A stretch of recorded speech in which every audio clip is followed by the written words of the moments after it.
Hi everyone, my name is Suma and I'm here with Billy Doyle. He's a qualified yoga teacher. He worked closely with Jean Klein and has written a book called Yoga in Kashmir Tradition, as well as another book called Mirage of Separation. Welcome, Billy. Thank you, Suma. Thank you for inviting me. Can we first begin with, I'm very interested in your seeking days, like how you began as a seeker. Right. What was the motivation to seek? Okay. I think it became quite intense in my 20s, when I was around 25, 27. But when I look back to my childhood, I can see already there was a very strong spiritual urge. It was a Catholic tradition I was brought up in, and I remember just having very intense experiences, just sitting in a church and praying, and just this overwhelming feeling of love as a reality, somehow more real than anything else. So I think there was something in the child already that was already had some intuitive grasp of something beyond the material world. And it wasn't that it was imposed on me by my parents or my schools. It was just something I think I felt inside.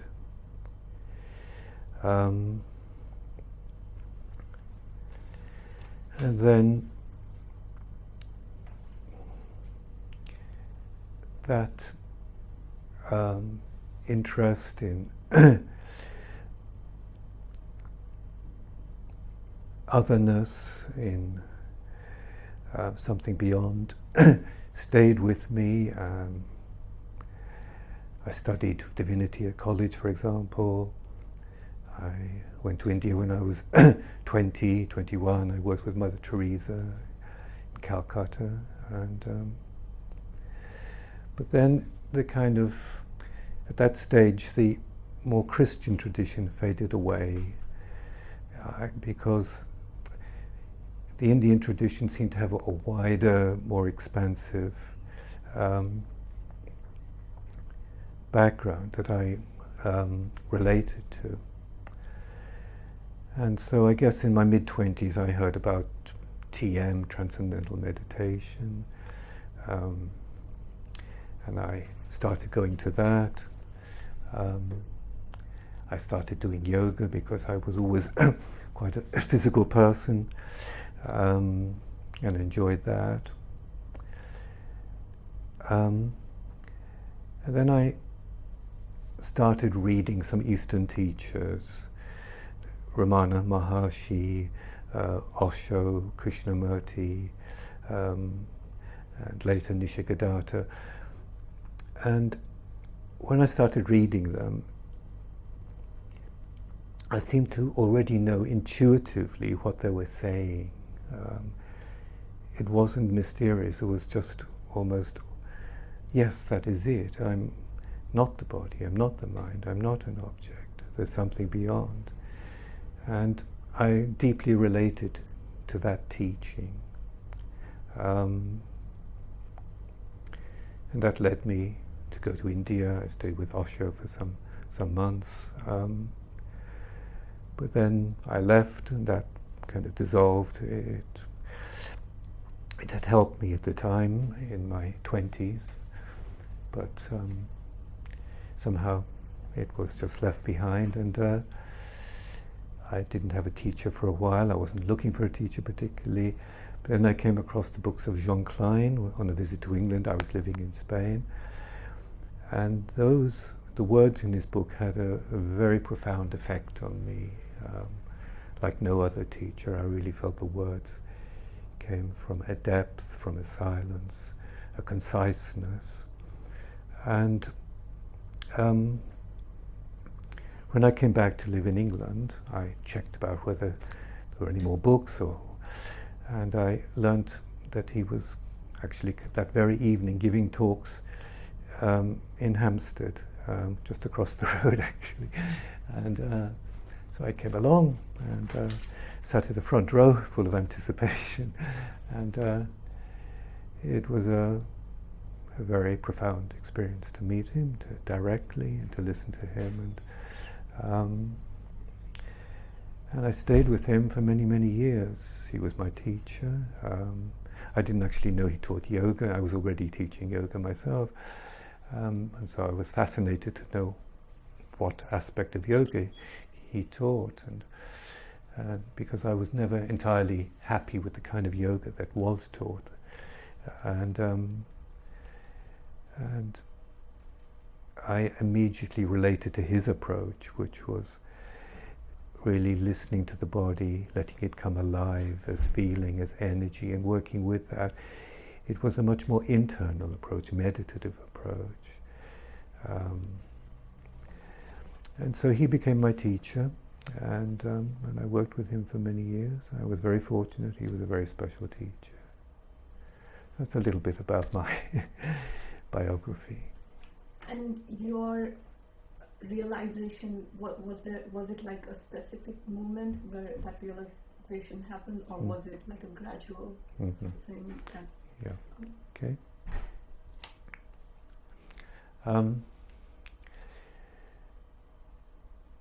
It was an instantaneous moment that I felt my freedom completely. But there was 40 years leading up to it where I would, well, about 40 years, but certainly 20 years where my whole energy was given simply directed towards the teaching, towards meditation, towards going on retreats. So that was a kind of, if you like, a preparation. And that brought me to a deep understanding, I can say, a relaxed body, an understanding of what I'm not, a certain kind of freedom in my life, psychologically, and detachment. So there was, I was a happy human being. I wasn't not somebody who was suffering from crisis and using, was spurring me to inquire or anything. No, I was a happy human being. But there was always something more, I knew. For one thing, I was never comfortable being somebody. The personality.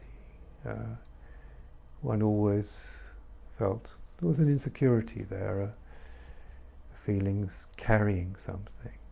And I knew that this was something I had to free myself from.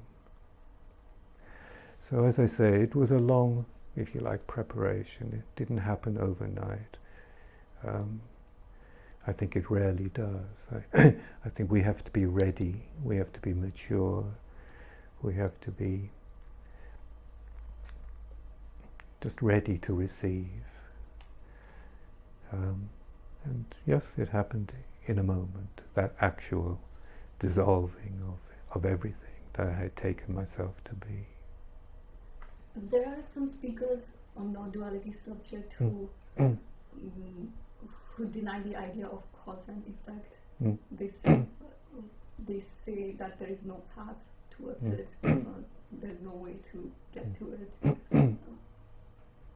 But it seems like you do think that there can be a gradual opening that can lead up to the realization. I mean, in a sense, what they say is true.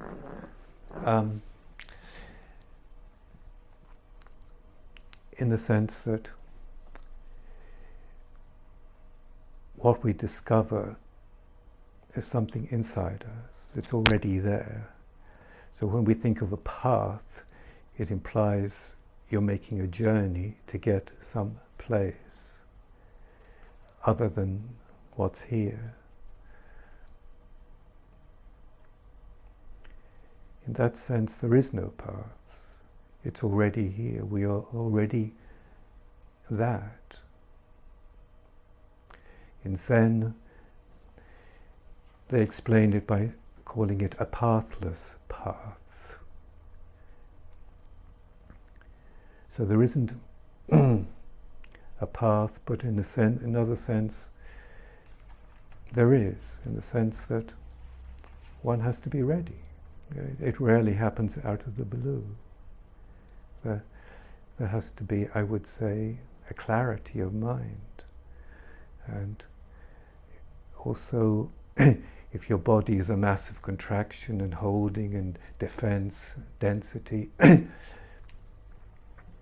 you're hardly open, available to this insight, to this understanding.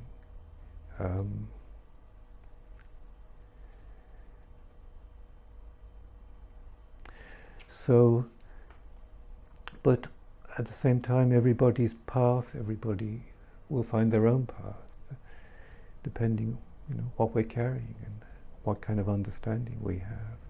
We will all find our own paths.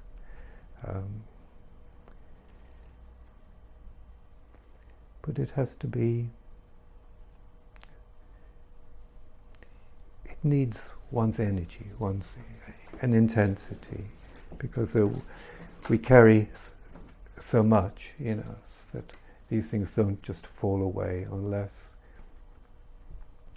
one inquires deeply. How would you describe enlightenment? It's our natural state. Or if you like, it's beyond all states. I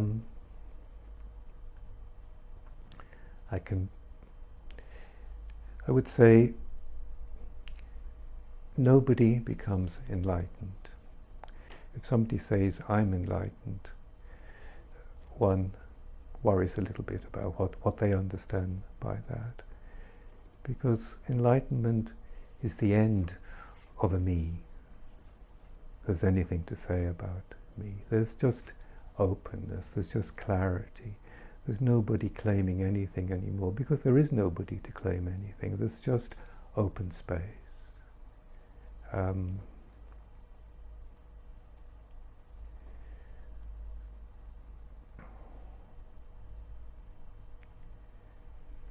It's not that you become something other than you are. It's just everything you've taken yourself to be dissolves. You asked about my experience. I can tell you a little bit if you like. Yeah. In my case,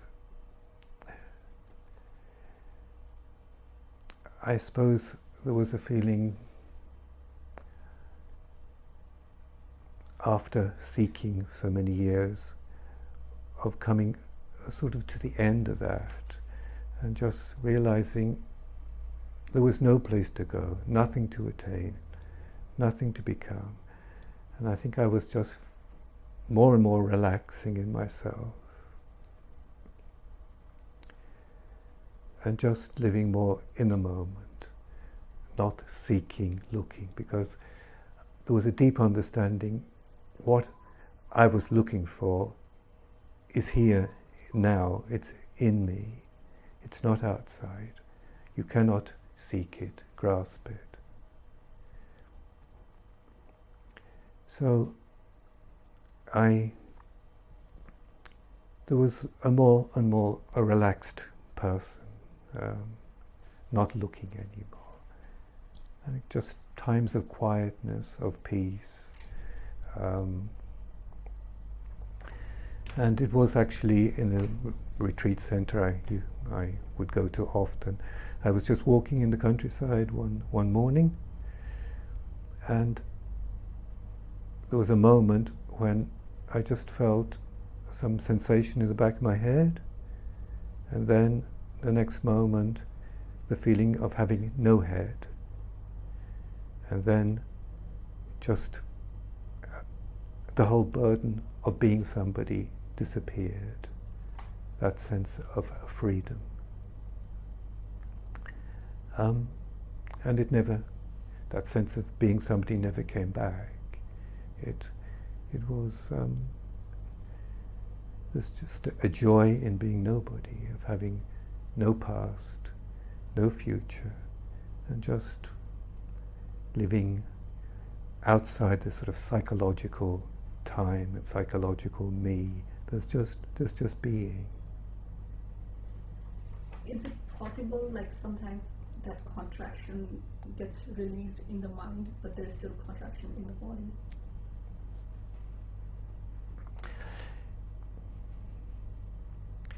Yes, and also the other way around, perhaps, as well. Let me say something about that. Some people come to a deep understanding of this non-duality tradition and understand that they cannot be something objective, that they are the perceiver of everything, of the body, of the mind, of the thoughts, and they feel that more and more.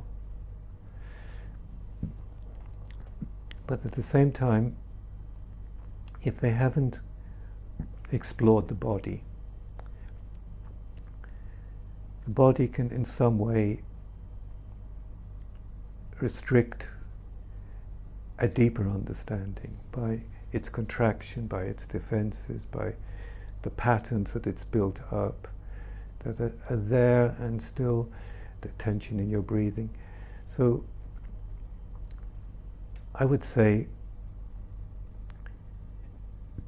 exploring the body and coming to the real feeling of the body, which to me is something open, transparent, spacious, gives you a feeling of actually your real nature, a feeling of not having borders. And a relaxed body has a very deep effect on the mind, on the brain. So I think working with the body, as well as the more direct self-inquiry, I think they go together. And if one is just doing body work and not working with self-inquiry, it's limited. And if you're only asking questions but not actually exploring your body and the tensions, the patterns that you have developed, again, I think it can be limited. And you may have a very good intellectual understanding, but all the things you hold in your body, its addictions, its obsessions, patterns, can drag you back some way. So I think it's very important that these two approaches come together. And that was why one reason I was very drawn towards Jean Klein, because he really brought these two approaches together. In your book, I vaguely remember you mentioned that if the cellular level transformation hasn't happened yet, the transformation is still partial. Can you explain that? If the cellular transformation hasn't happened. Yes, on the level of the body, you mean? Mm-hmm. That it's still, so the transformation is still partial. Yes, that's what I mean. It kind of,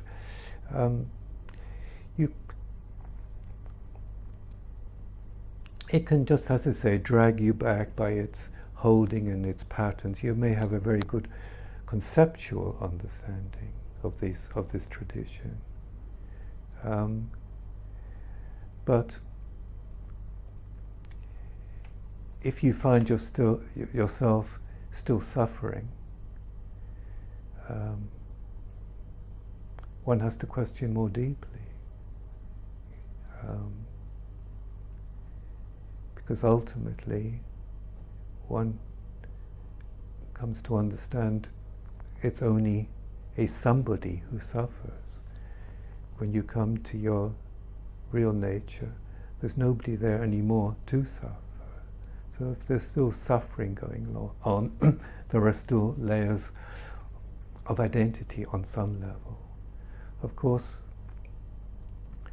even when you do come to this understanding, I don't say you're free of all the patterns and things that you've collected in your whole life. There may be residues there, and that is quite normal. They don't disappear overnight. But you're no longer bound to them. They no longer tie you down. You see them and you're quickly are free of them. Some speakers use these words differently, like realization, awakening, realization, and liberation. Do you think there is a difference in these words, or they are all pointing to the same? For me, they all point in the same direction. We use different words. But I would just stress that understanding that there's nobody to be liberated.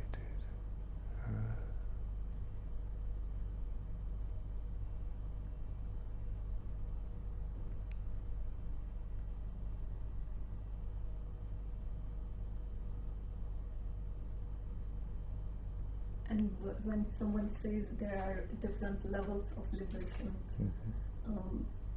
is that just creating more concepts? Or is there such a thing as more levels of liberation? That which is beyond time and space has no levels. There are levels of understanding until you come to that ultimate understanding. But there are no levels in the ultimate level, absolutely not. No, there are no levels in emptiness. Emptiness is emptiness.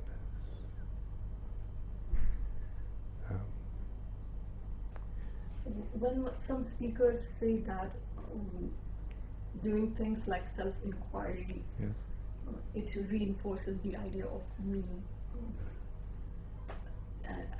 and they suggest that it's probably better not to do those things. What is your comment on that?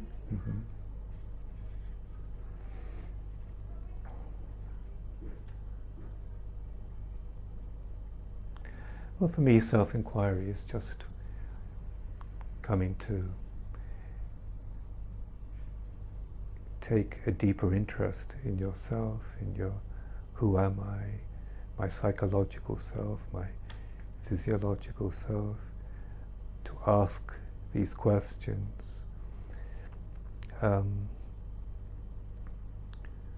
What is my real nature? Am I simply the personality? Am I this I image? Am I my thoughts? To free yourself from what you're not, one has to inquire. But the inquiry has to be done with intelligence, and for the vast majority of us, with the help of a teacher who can direct us, that can help us. No, there are no levels in the ultimate understanding. It's beyond all levels. It's the end of levels. And self-inquiry, you think it's still it doesn't reinforce the idea of me? Self-inquiry is to free yourself from the idea of me. The idea of me is in all of us. You know, it's imposed on us by our parents, by our society. We grow up with this me image. So one has to inquire to free yourself from it.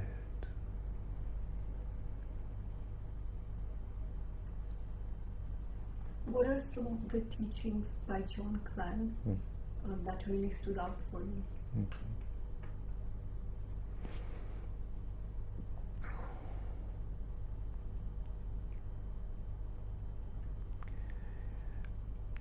He sometimes would say, only in your absence are you really present.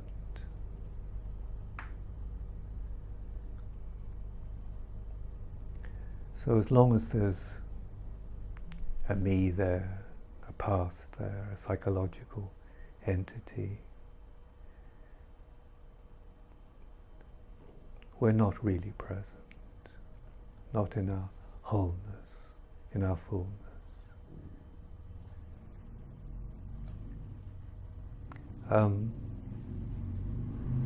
That was one of his favorite sayings. There's many, I could tell you. Another one was, all you can obtain in life is an object. That's a very important thing to understand. That we understand that nothing can really bring us happiness. All the objects in the world, that's all they are.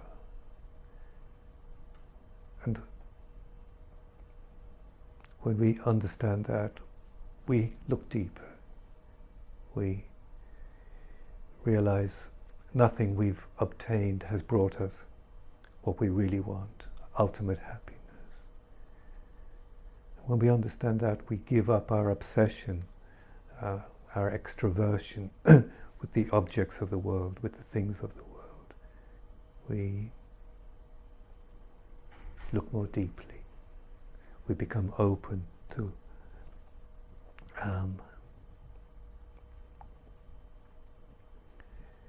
something that's not objective, not an object.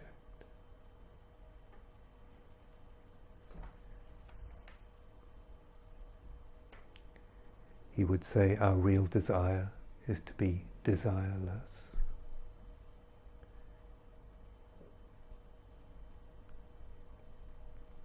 That's our real desire, to have no desire. Then we're at home. In the moment, not looking for anything.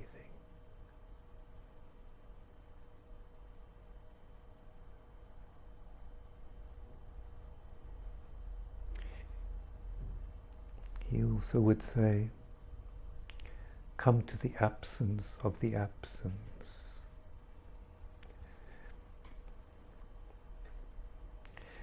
Because when we are on a spiritual path, we may eventually come to a certain silence where we let go of everything, and even our thoughts, we find ourselves more and more without a busy mind. We come to a certain silence.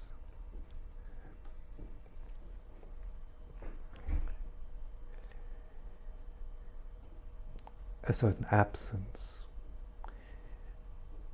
But this absence is still a kind of object, something we're looking at. It is not fulfillment. It's not wholeness. So we have to come to the absence of the absence to come to that wholeness, that fulfillment.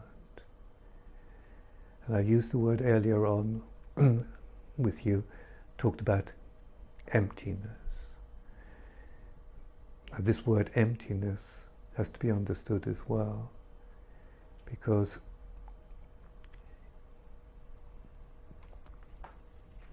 when it's deeply understood, emptiness is also fullness. There's nothing lacking in it. It's empty of all objectivity, of past, of future, of images. So you're free of everything. At that moment, you feel empty of things, but actually there's a feeling of fullness as well, because nothing's lacking anymore. Nothing's lacking in the deeper understanding of what emptiness is. Do you follow me? Yes, yes.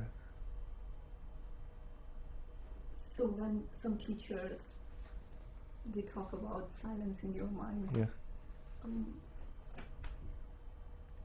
Do you think it can create more chaos?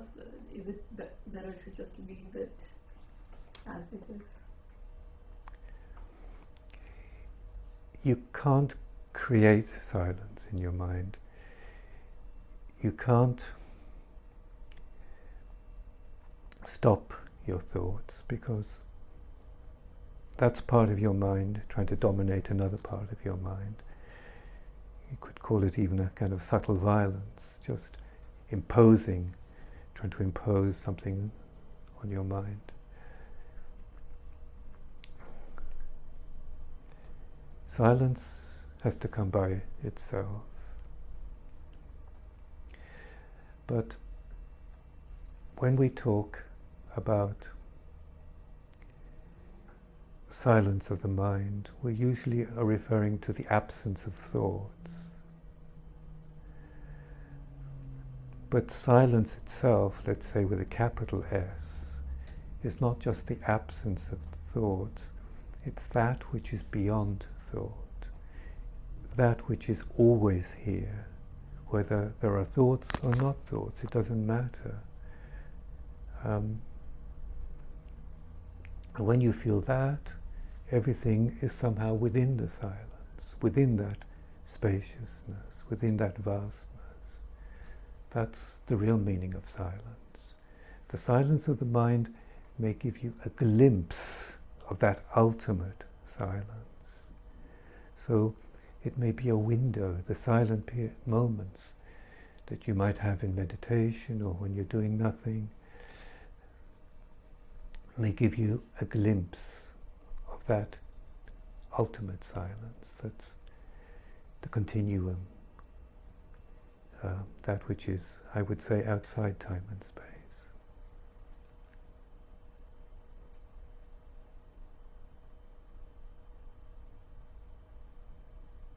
So when we talk about the silence of the mind, it's still, in a sense, an object, subtle though it may be. It's still something you're observing in a way, instead of something you're being, which is what I mean by silence, that everything is within it.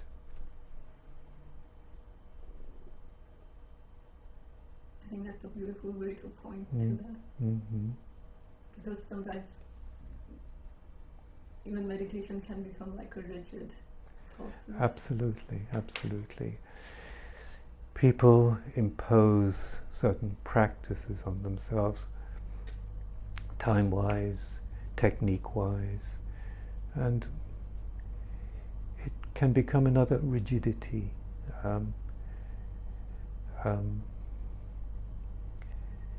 A disciplined mind is not a free mind. It's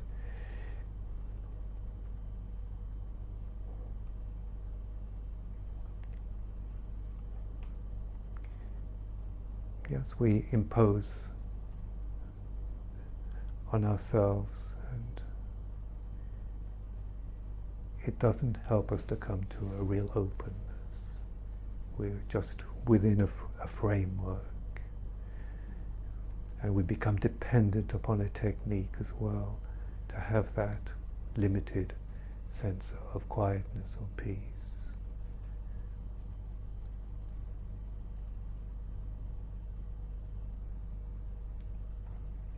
Do you think sometimes some of the messages from the non-dual subjects, they can some people may be vulnerable to these kind of messages where it may get interpreted as if the person has to it may cause purposelessness in a person, or depersonalization. They may feel that they have to get rid of the me, and it may cause more harm than actually benefit the person. So do you think it's the way the message is communicated, or how can that be kind of resolved?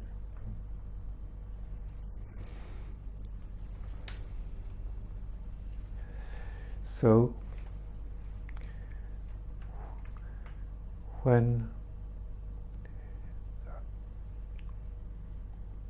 sometimes when I'm teaching, I might say to the group,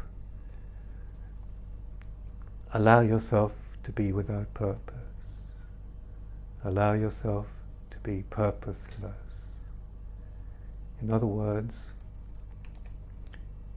don't try to meditate. Don't try to be quiet. Just be open to the moment. Because if I've got a purpose when I'm sitting to meditate, again, that's another thought, another idea that I'm trying to get something, become something. Whereas what I'm saying is, what you're looking for is here and now.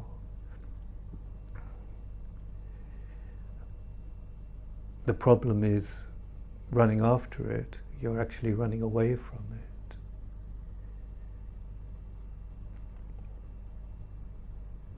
It's our very nature that we're actually looking for. But we tend to think it's someplace down the line that I need to practice for 10 years to attain it, to get it, to become it. This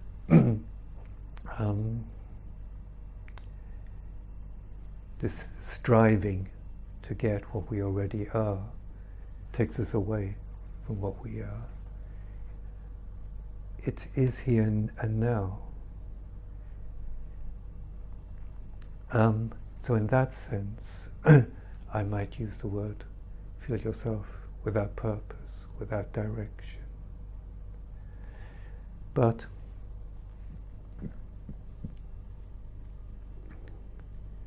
simply because our real nature is not something we can get and obtain. It's here and now. So this is the real meaning of when we talk about purposelessness.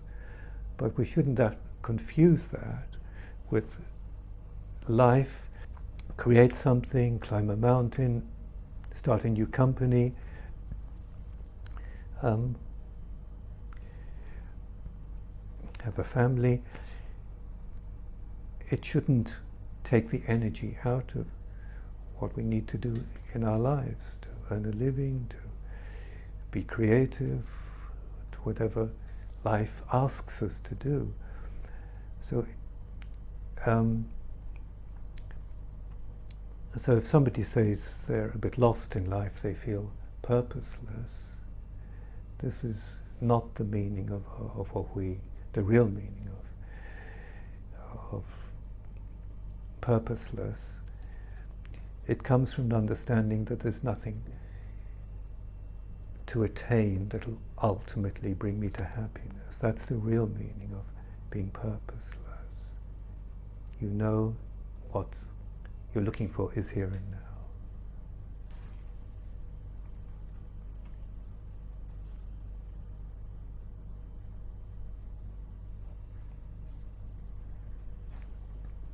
Among non-dual speakers, it's not uncommon to hear the idea that not to take yourself as a body or mind. And yours is like one of the rare work I've come across where you encourage listening to the body and to acknowledge the psychosomatic nature of the body. So that difference between what is commonly talked about in non-duality and your work as well as Jean Klein's work, can you comment on that?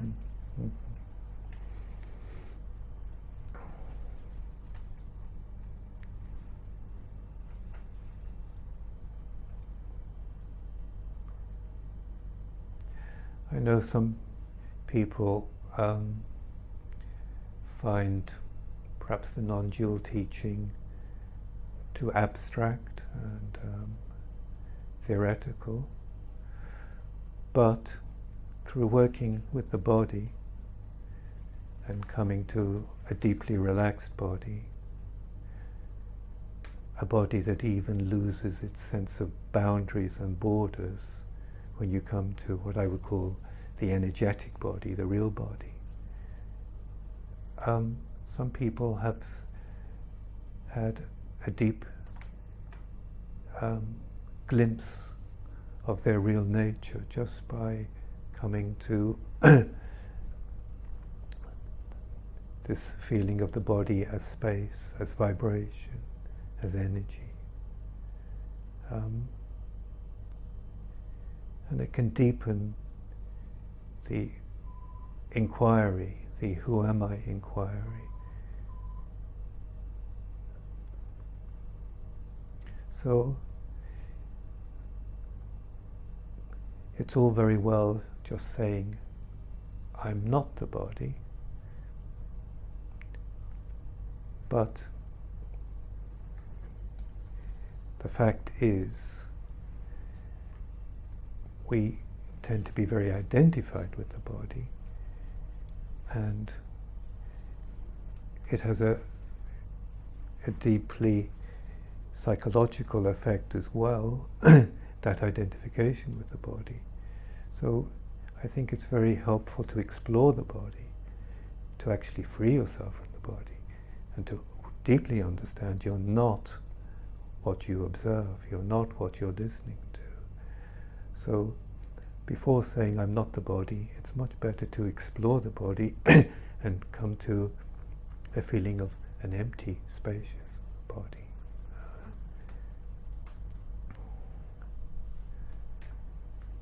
Can you also talk a little bit about the energy body? Mm-hmm. Yeah.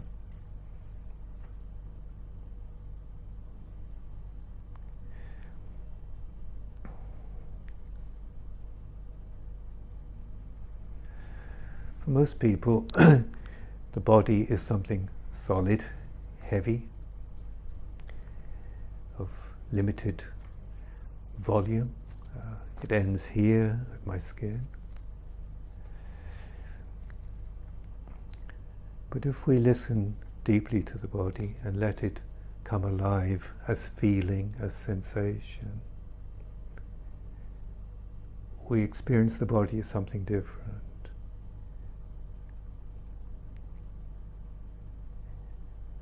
But to come to that, first of all, means a deep relaxation of the body. Otherwise, this energetic body that I talk about is paralyzed by the tension in the physical body, which of course is also the psychological tension. They very much part of one another. But if you really explore your body deeply, there's a feeling of your body as simply as warmth, as vibration, ultimately just space. And that has a very deeply freeing effect, that you don't have boundaries, borders. Because that's what the ego is. It's a containment. It's something that's frozen, that's fixed. And so, on the psychological level, it's an I image. On the bodily level, the ego is a contraction. And so it's very liberating to feel yourself as space. And also all our senses, when they are commandeered by the I image, the me, they tend to live in grasping. So the eyes tend to grasp, the ears. So coming to, it was a very important part of Jean Klein's teaching, how we breathe, how we use our eyes, just allowing things to come to us, not grasping with the eyes, letting the sound come to us. So his teaching was really on every level of life, not just on the cerebral, intellectual level, but even how we put our feet on the floor, how we walk, how we carry our shoulders, how we breathe, just taking our awareness to ourselves in that way, that we operate in a very different way, not dominated by a center, an I image, and the tensions and problems that creates.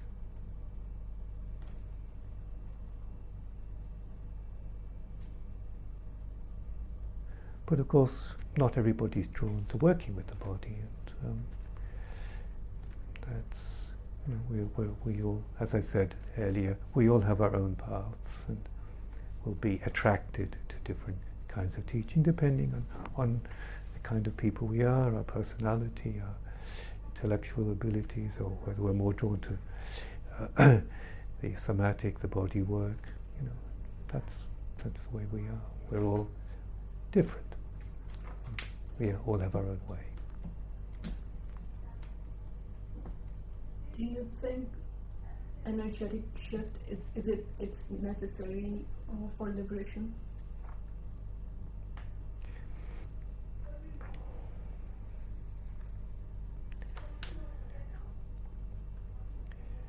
But liberation is an energetic shift. It really does permeate everything in your life when you come to that feeling of freedom. It can't but affect everything in your life. But as I mentioned earlier, if one hasn't explored the bodily level, you may be held back in certain areas, just old patterns continuing. But you realize these patterns are just patterns. They don't have a deep effect anymore. At your yoga class, do people usually are more interested in the physical side of the yoga versus the non-dual? Yeah. Right. They vary. People vary a lot. But people who come to retreats usually have a deeper inquiry. So that's why I like running retreats where people ask and come with deeper questions, and I can work more deeply. But people may just come to a yoga class without any deep questioning. They just are drawn to the body work and to the relaxation. But I hope even that will encourage them to ask more deeply these questions and open them up.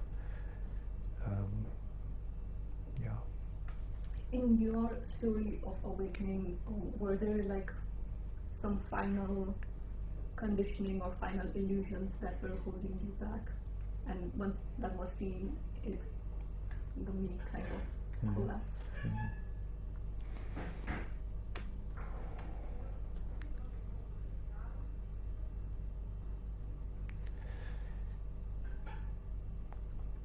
I don't think there was anything specific that comes to mind.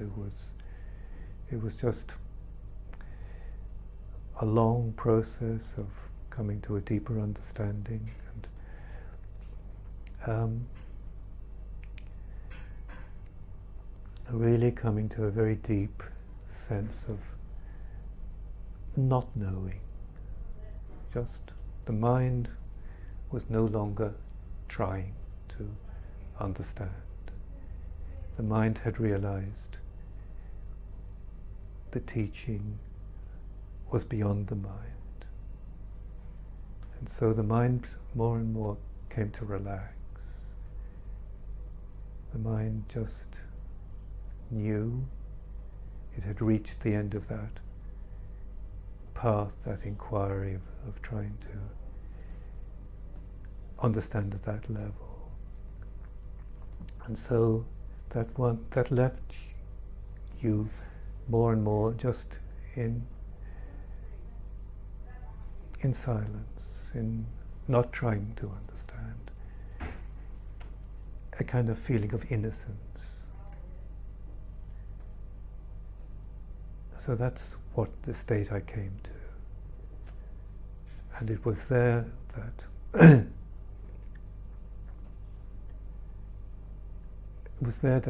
I became available, I would say. A readiness to that which is beyond the mind. So the mind has to understand that it can't understand in a certain way.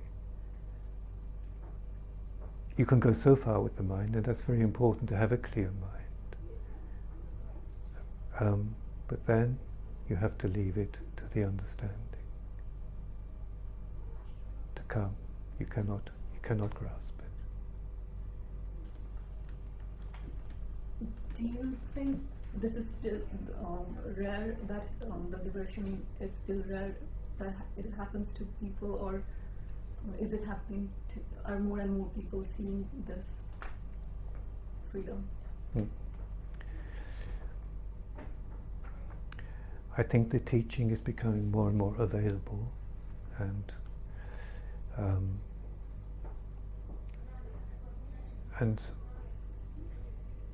I'm sure more and more people will come and are coming to this understanding. Yes, it's there are many teachers now, and so perhaps 20, 30 years ago, very few. And so I think this teaching is becoming more available. And of course, media and everything else, people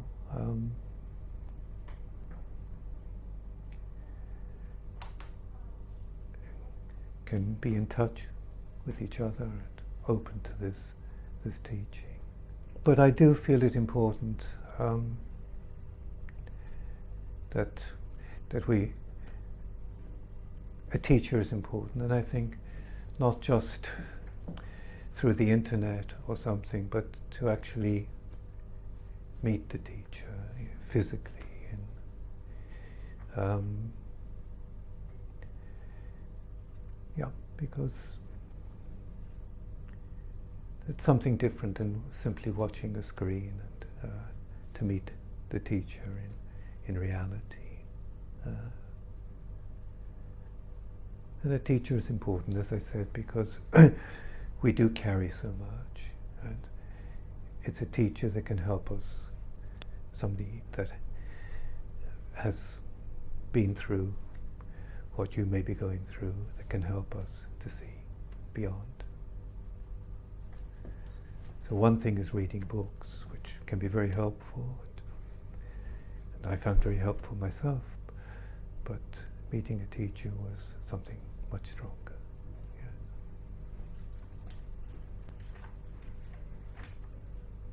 And what do you think about, you may have also come across neo-advaita, and you're obviously familiar with the traditional Advaita. And when you look at the two, what are some of like the striking differences that stand out for you? Well, only to say that one has to be careful to think, because you've understood it intellectually, that you're not the body, you're not the mind.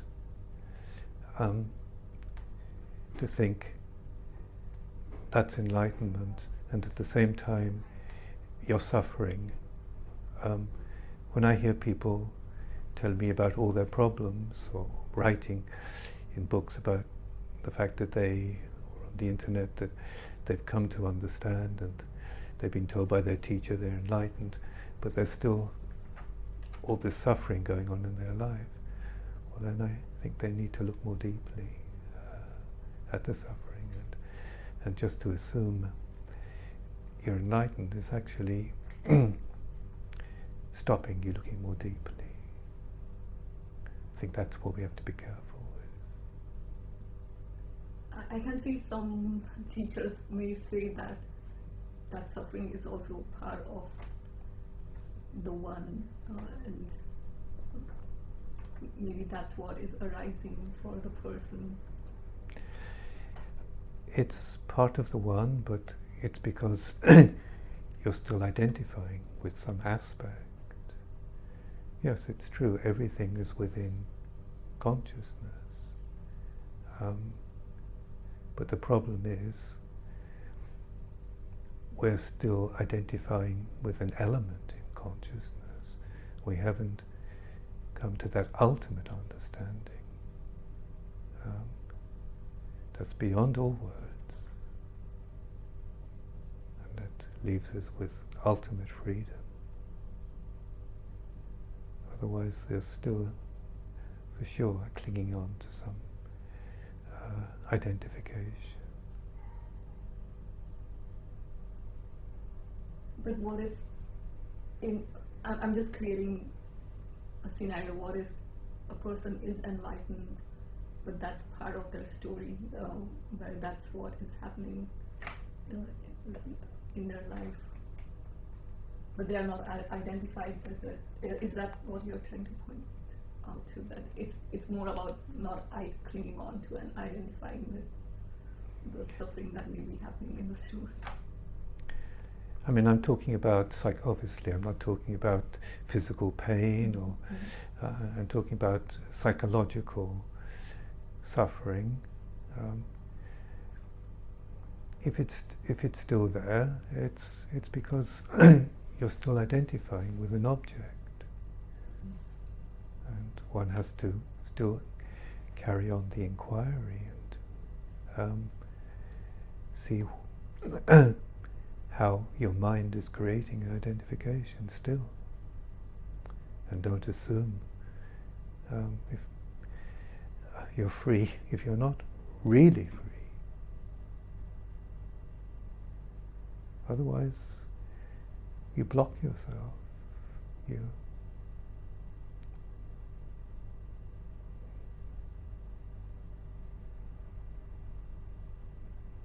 And maybe enlightenment kind of blocks you because you think, if that's what you believe in before before it's actually come about, of course.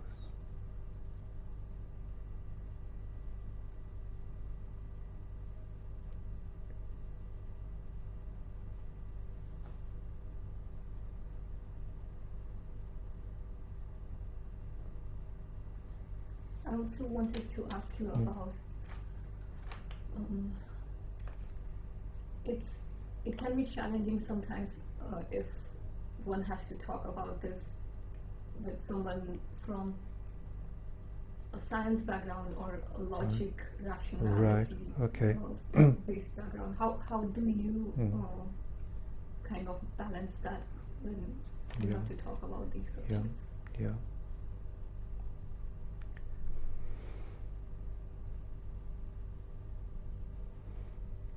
Well, there's a certain kind of logic in the tradition to understand that I'm not something perceivable. I'm not my body because I perceive it. I'm not my thoughts because I can observe them. I'm not a memory, which is another thought. So I'm something other than everything that's perceivable. So there is a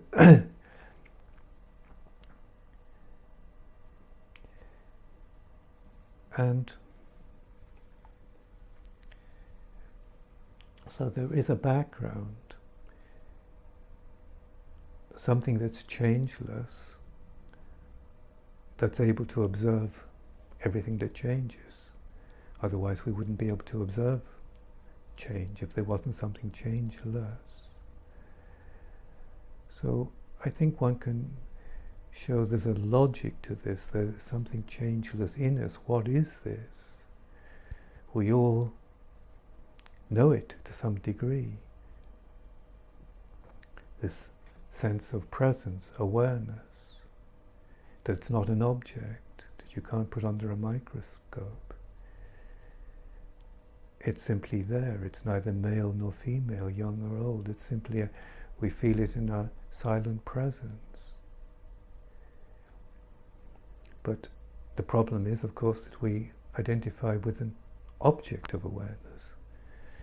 A body, a mind, a personality, a past, futures, etc. So one can show a certain logic, absolutely. But that inquiry has to come from inside. So you can only maybe go so far. And the other thing is maybe modern science talks about everything being energy, everything being vibration. And so there are kind of parallels as well one could talk about, looking at ourselves. So there are parallels, but basically the scientist is looking something objective. And here we're asking what if you like, the ultimate perceiver of everything that is objective. So in a way we're going inside, asking the questions, whereas the scientist is still observing outside. I think there are places where we can meet, but there's also a divergence. And science usually plays in the subject-object world. Absolutely. Can I ask one question? I hope I'm not asking too many. This will be my last question. Right, sure.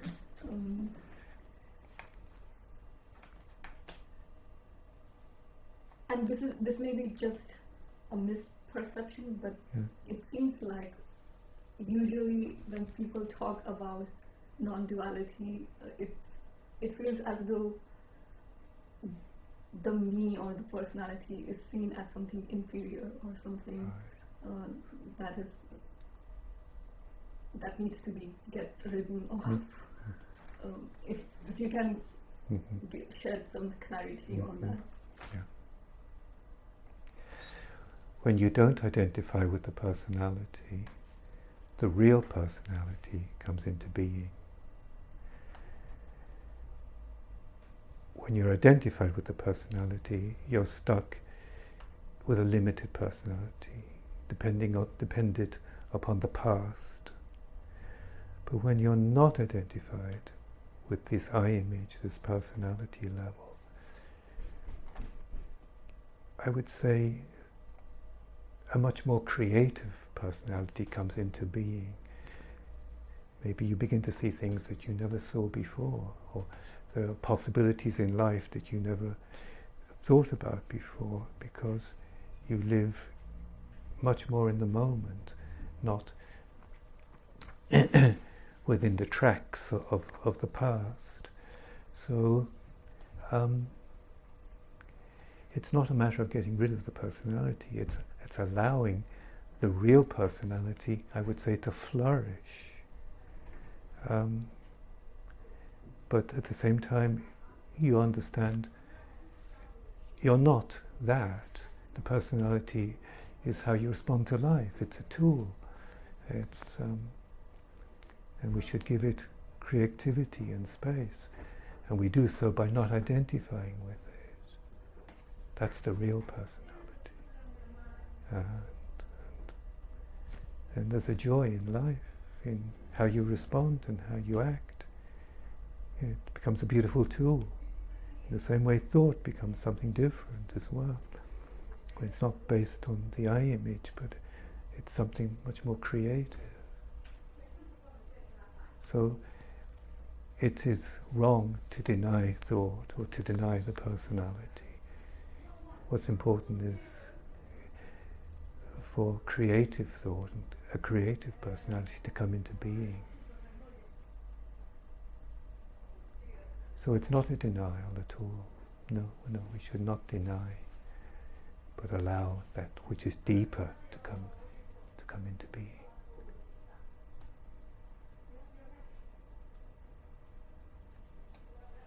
You have written some poems Yes. from a non-dualistic perspective. Yes. I think some viewers would love to. Yes, I'd be happy to read some.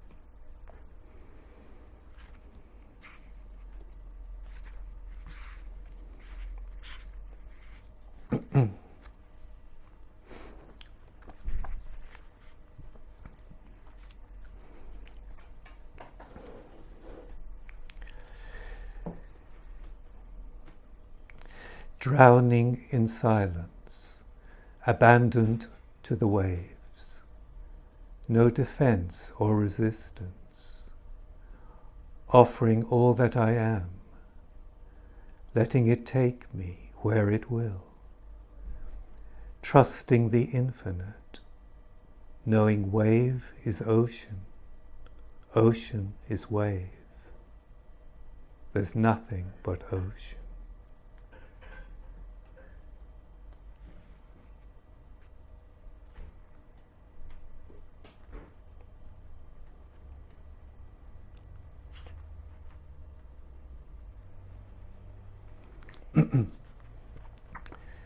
Okay.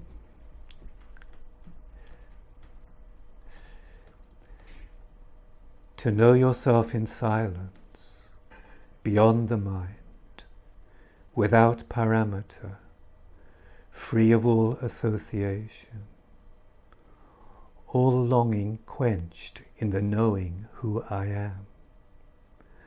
The last rites have been read, the storybook closed, living in unknown territory, each moment fresh, new.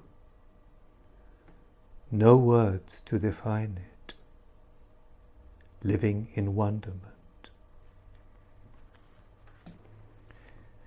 Maybe one more.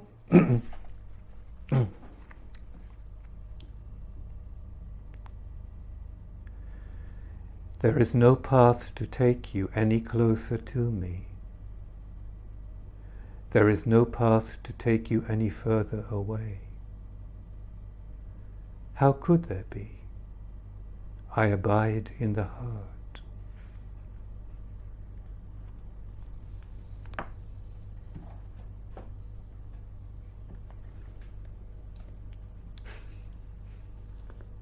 Thank you so much. Okay. Are these the poems you wrote when the scene freshly happened? That's right, yes. They all came very spontaneously. Yes, they all just came. Yeah. And this happened about how long? Yes, it was about 12 years ago, yes. I think that's a beautiful note to end this Right, interview right. on. I would also love. I know you teach meditation. Yes. Some viewers would appreciate Yes, your meditation. yes. Okay, we'll do a guided meditation. Yeah. So let's take a comfortable sitting position.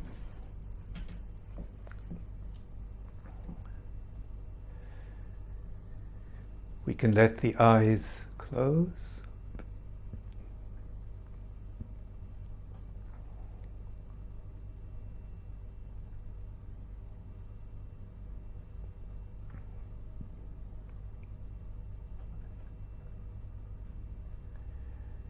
In your awareness,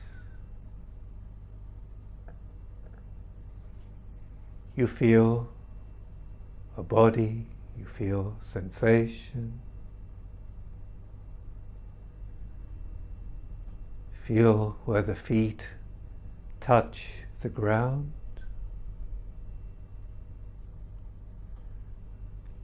where you're sitting on the chair or the floor.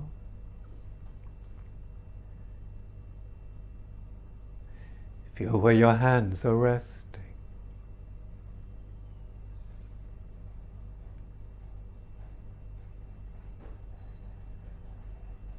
Allow the elevation in your spine.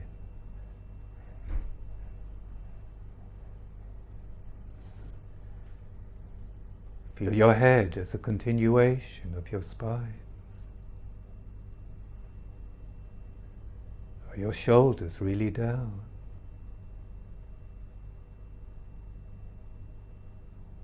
How do you experience your mouth?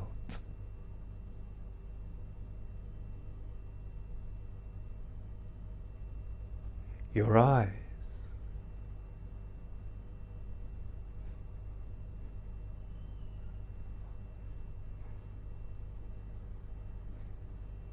Experience the left hemisphere of your brain.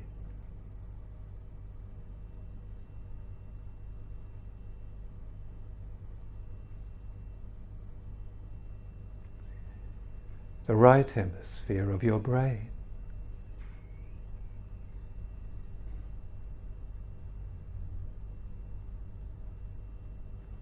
Feel both sides. Feel their volume.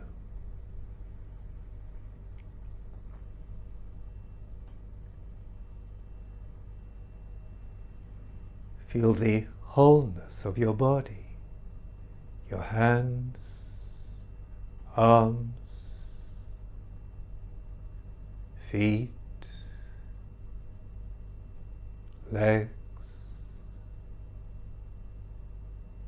trunk,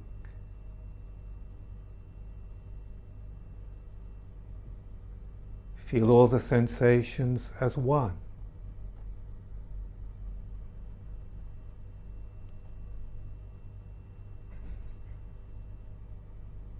Experience the flow of your breath.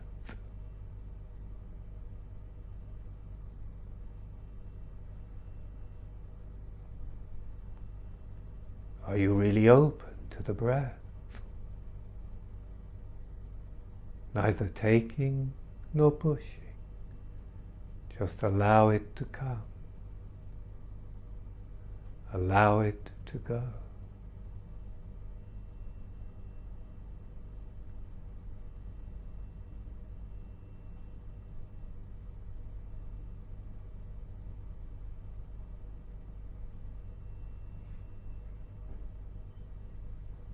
When you're not controlling your breath, you'll find there's a space after the out-breath. Allow it. Wait for the gift of the in-breath.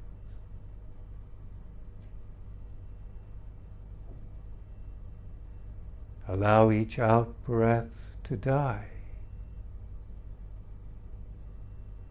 Wait for the birth of each new in-breath.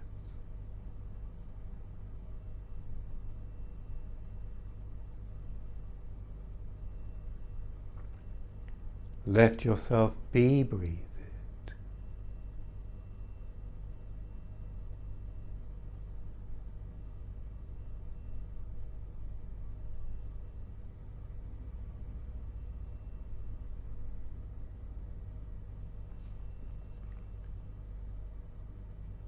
Feel your whole body as breath.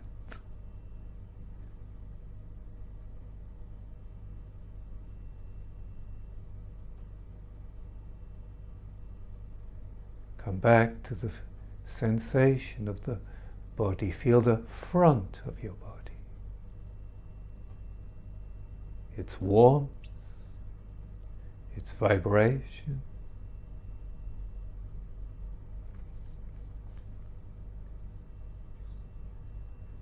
let yourself be completely open to the space in front of you. Embrace it. Merge with it.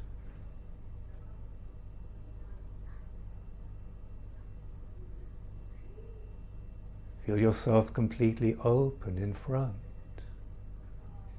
No border.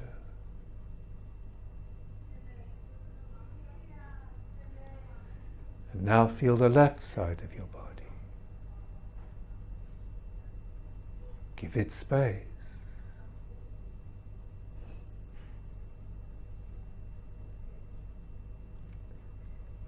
Feel the right side of your body. Give it space.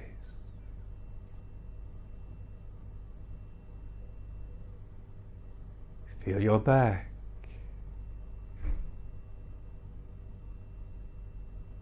Let it come more and more alive.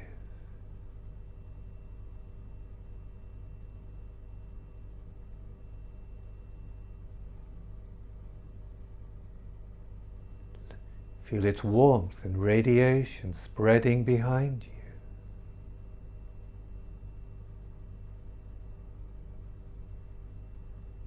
Feel your back without any borders.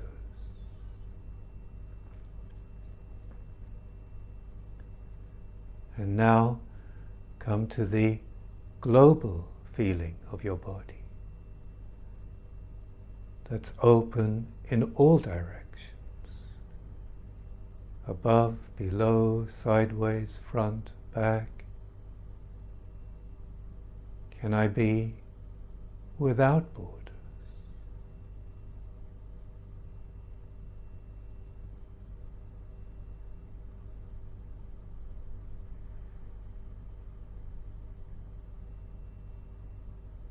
Allow your body to dissolve in the space.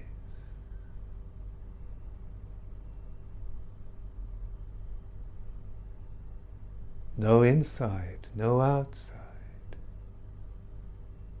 You're one with the whole.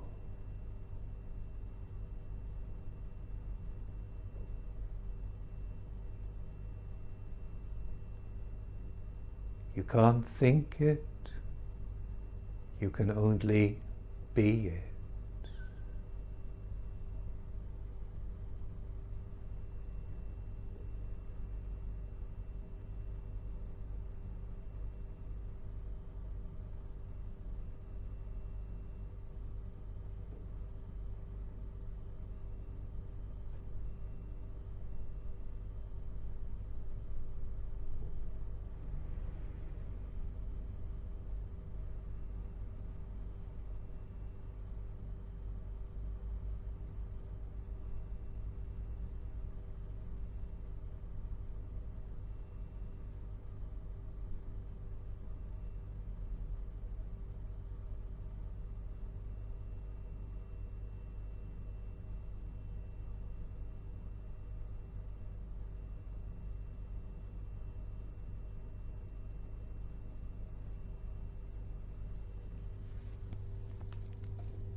Thank you, Billy. Thank you very much. That was very enjoyable. Thank you for inviting me, and it was lovely to share with you these very important things. I really appreciate this conversation. Good. Thank you. And if people want to find out about you, your website is billydoyle.com. It is, yes, Billy Doyle. You can find out, and you'll find out a couple of books I have, and retreats, and the teacher I talked about, Jean Klein. Of course, his books in different languages as well, and the yoga book is in Japanese and Dutch as well. And yeah, good. And I want to thank the viewers for watching this. See you soon.